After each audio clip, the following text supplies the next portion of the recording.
آسما امین نے پوچھا کہ پہلی شادی کو ساتویں گھر سے دیکھتے ہیں اور یہ کیسے دیکھیں گے کہ طلاق ہو کے پھر دوسری شادی یا پہلی شادی کے ہوتے ہوئے بھی کوئی مرد دوسری شادی بھی کر لے گا؟ اگر طلاق ہوگی تو اس کا کیسے پتہ لگے گا، اور طلاق کے بغیر دوسری شادی کرے گا تو اس کا کیسے پتہ لگے گا؟ سب سے پہلے تو پہلی شادی یا دوسری شادی، جس طرح ذائچے کا پہلا گھر پہلے گھر کا اینٹی پارٹی ہوتا ہے تیسرا گھر، کہ پہلے گھر سے اگر ہم نے صاحب ذائچہ کا اینٹی پارٹی دیکھنا ہے تو ہم تیسرا گھر سے دیکھتے ہیں، اور اگر ہم نے شریک حیات کا اینٹی پارٹی دیکھنا ہے تو وہ پھر شریک حیات سے جو آگے تیسرا گھر ہوگا وہاں سے دیکھتے ہیں، کہ ذائچے کا جو 9th ہاؤس ہے کہ ساتویں گھر سے تیسرا گھر، 7 8 9 تیسرا گھر، تو تیسرا گھر جو ہے یہ ذائچے کے اندر دوسری شادی کو ریپرزینٹ کرتا ہے، اور پھر اس کے بعد شادی ہوگی نہیں ہوگی، طلاق ہوگی، کیا ہوگا؟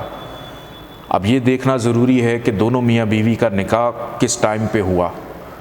اس وقت پلانٹ کی پوزیشن کیا تھی۔ اس کے اوپر ہمارا پورا لیکچر ہے کہ آپ کمپیٹیبلٹی کیسے دیکھیں گے، آپ دونوں میاں بیوی کا جو نکاح ہوا تھا وہ طلاق کے ٹائم پہ ہوا تھا یا مضبوط بندھن کے وقت پہ ہوا تھا، یا ساری زندگی ساتھ رہنے پہ ہوا تھا اور لڑتے لڑتے ساری زندگی گزارنے پہ ہوا تھا۔ یہ بنیاد ہوتی ہے کسی بھی میرٹل لائف کے اندر یہ دیکھنے کی کہ یہ دونوں ایک دوسرے کے ساتھ کیا سلوک کریں گے۔ انفرادی طور کے اوپر اگر آپ نے یہ دیکھنا ہے کہ یہ بندہ دوسری شادی کرے گا یا نہیں کرے گا، یا پہلی شادی رہے گی یا نہیں رہے گی، تو اس کا سمپل سا آنسر یہ کہ 7th ہاؤس، 7واں گھر،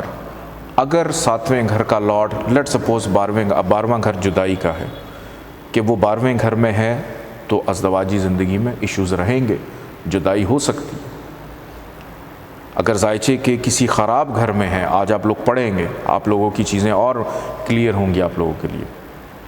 پھر ہمیں یہ بھی دیکھنا ہے کہ صاحب ذائچہ صرف دوسری شادی کرے گا، خفیہ شادی کرے گا، یا شادی ہونے کے باوجود باز نہیں آئے گا، کسی اور مرد یا عورت کے ساتھ ان کے تعلقات رہیں گے شریک حیات کے،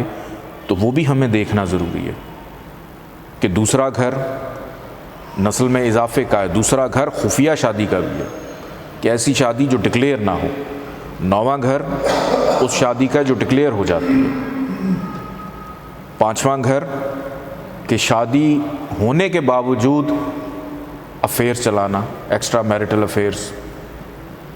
یہ دیکھنا کہ جو صاحب ذائچہ ہے اس کی سوچ پڑے کہ اگر آپ نے ذائچے کا پہلا گھر سمجھ لیا تو آپ نے 50% تو ذائچہ ویسے ہی ریڈ کر لیتے ہیں، کہ جو بندہ آپ کے سامنے موجود ہے اور اس کا جو ذائچہ ہے اس کا مزاج کیا ہے، کہ اگر پہلا گھر وہ بندہ وہ نسل میں اضافہ چاہتا ہے، وہ بندہ اپنے گھر کی پرورش بہتر انداز میں کرنا چاہتا ہے، اپنے فیملی کو تحفظ دینا چاہتا ہے، وہ کاروبار کرتا ہے، وہ اس کے لیے شادی میٹر نہیں کرتی، اس کی زندگی کا مقصد ہے ترقی کرنا۔